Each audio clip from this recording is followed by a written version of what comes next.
Body contouring और body sculpting एक बहुत ही ब्रॉड टर्म है जिसमें बहुत सारे प्रोसीजर्स इंक्लूडेड हैं और the basic aim of all these procedures is to give you a proper shape and proper contour to your body.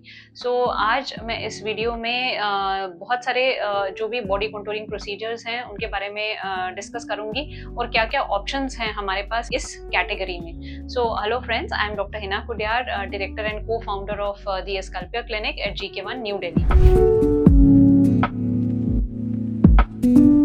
So talking about body contouring, I have been discussing in detail about many procedures in my previous videos.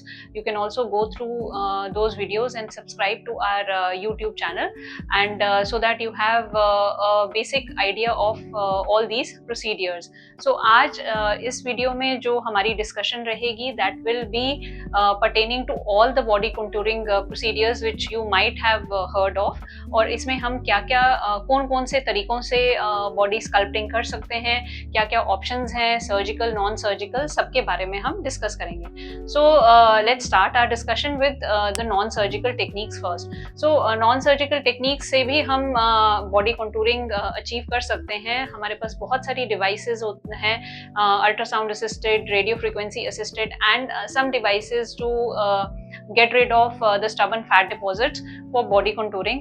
But जो non surgical body contouring techniques का limitation यही है कि वो बहुत ही small area को cater करते हैं and the results are not long lasting.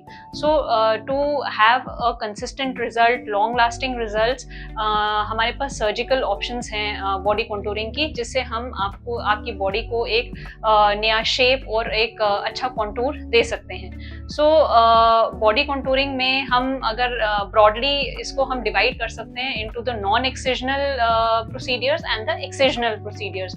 So non excisional अगर बॉडी कॉन्टूरिंग की मैं बात करूं तो उसमें सबसे जो मोस्ट कॉमन प्रोसीजर हम करते हैं that is liposuction. So liposuction के बारे में भी मैंने बहुत सारी डिस्कशन की हुई है already regarding the procedure, pre operative planning, post operative management, किस तरह से हम क्या क्या प्रिकॉशंस हमें लेनी है, क्या क्या हमें एडवाइस हम देते हैं पेशेंट्स को after the procedure. Everything is being discussed in detail in my previous liposuction video.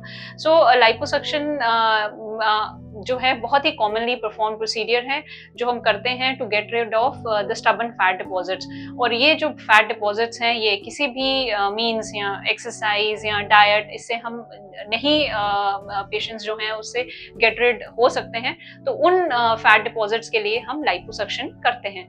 So liposuction के भी डिफरेंट तरीके हैं जिससे हम लाइपोसक्शन कर सकते हैं। नॉर्मल प्लेन लाइपोसक्शन है जिसको हम सक्शन असिस्टेड लाइपोसक्शन बोलते हैं, ultrasound assisted liposuction, PAR assisted liposuction.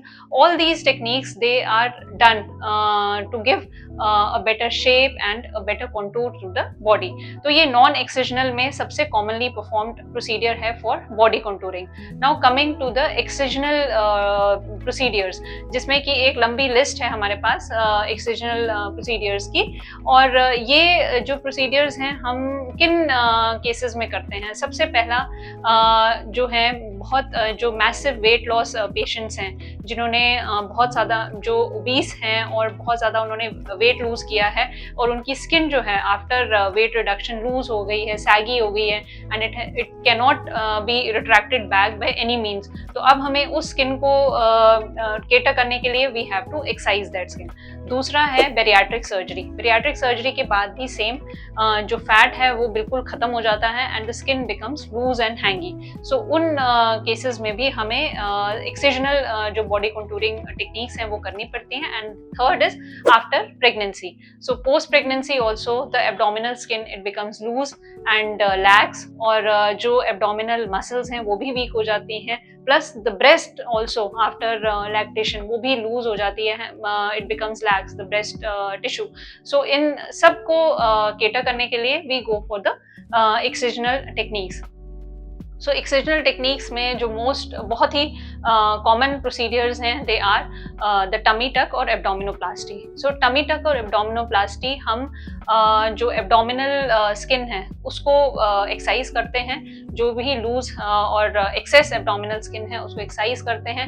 वो सिर्फ एक पेनिकुलेक्टमी भी हो सकती है आफ्टर मैसिव वेट लॉस उन पेशेंट्स में जिनको पूरी तरह से एक कॉन्टूर और प्रॉपर एक बॉडी शेप नहीं चाहिए। They just want to get rid of the fold of skin, जो कि एब्डोमिनल स्किन का वो फोल्ड बन जाता है बहुत जो अनकंफर्टेबल होता है, जिसकी वजह से बहुत सारी प्रॉब्लम्स होती हैं। सो उसमें हम इसको सिर्फ अगर हम स्किन एक्सरसाइज करते हैं, so that is known as panniculectomy, और we can also do the standard abdominoplasty और टमी टक, जिसमें हम प्रॉपरली स्किन को स्ट्रेच करके विद नीचे उसको पुल करके एक न्यू अम्बिलिकस बनाते हैं, and we give a proper contour to the waist, and also अगर अंडरलाइंग मसल्स की वीकनेस है तो उसको भी हम प्रिपेयर करते हैं in the standard tummy tuck और एब्डोमिनोप्लास्टी प्रोसीडियर।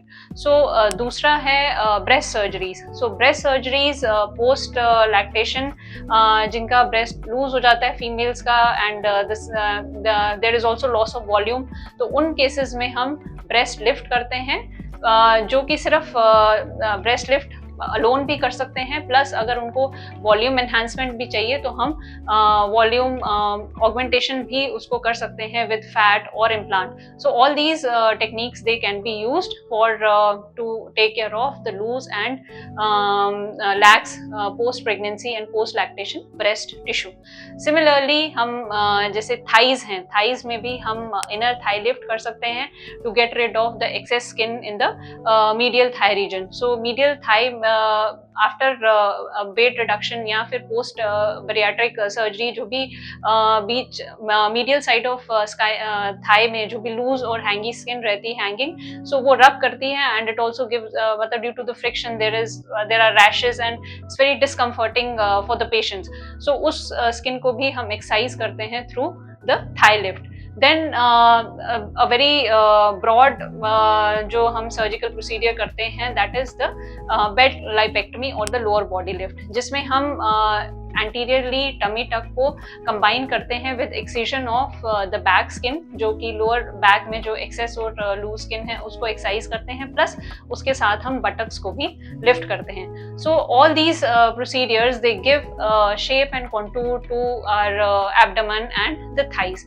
नाउ अगर हम बात करें आर्म्स की, सो आर्म्स में भी जो स्किन एक्सेस हो जाती है, लूज हो जाती है after weight reduction bariatric, so that can also be taken care of with arm lift or the brachyplasty. All the surgical जो body contouring procedures हैं, they require hospital stay. They are to be done under general anesthesia, and sometimes we might combine one or two procedures to give a better result, और हम combination में भी ये surgeries कर सकते हैं। Then post surgery कुछ precautions हैं जो हम patients को बोलते हैं लेने के लिए। Again, wearing of pressure garment is very important. The lymphatic massages is very important. There might be some discomfort for initial few days, 7 to 10 days.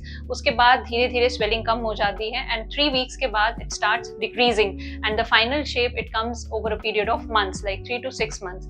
So इस दौरान जो सबसे important चीज है, pressure garment and the lymphatic massages, they play a very important role.